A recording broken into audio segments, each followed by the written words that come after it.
Hi, welcome to our second grade handwork DVD segment on purling. In our first grade DVD, you learned the essential step of learning to knit, or the garter stitch. And this time we'll learn how to purl. And when you purl, it's also called the stockinette stitch. There are some great resources that you might want to think about if you're knitting for the long haul and you're thinking of knitting for years and years like I have. And they are just ones that I've come to know and love.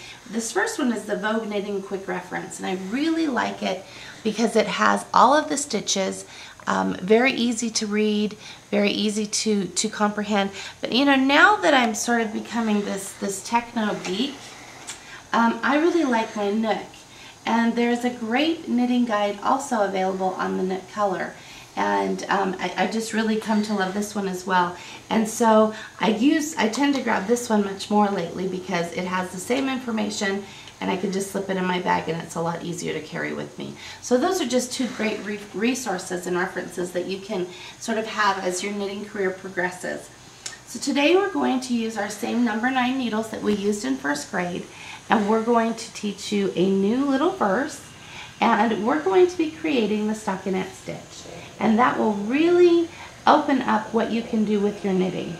So the verse goes like this: in front of the fence, catch the goat, and the goat is your yarn, back we go, jump off the boat.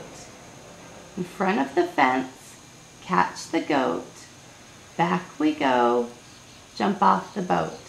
Now you remember when we were knitting, our yarn was behind and we were going under the fence where this needle is the fence. We were catching sheep, not goats. Then we were coming back and leaping off. So that's knitting. Under the fence, catch the sheep, back we come, off we leap.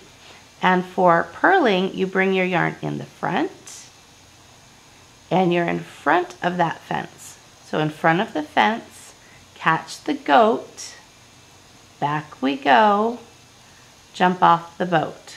Very silly little rhyme, but it's a Waldorf one that they've used for years in school. So in front of the fence, catch the goat, back we come, jump off the boat. And if you're anything like me, you'll be saying it in your head now for the next 50 years as you knit, just like I've done. But it can go quite quickly as you get going. And again, I like to start out when you're just learning. I like to use needles that are about a size 9, maybe even an 8.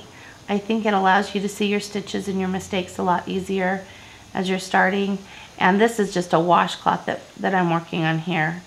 But you can see, once you learn these, the stitches really open up for you. You can learn how to do this sort of basket weave stitch that I've got going here on this washcloth.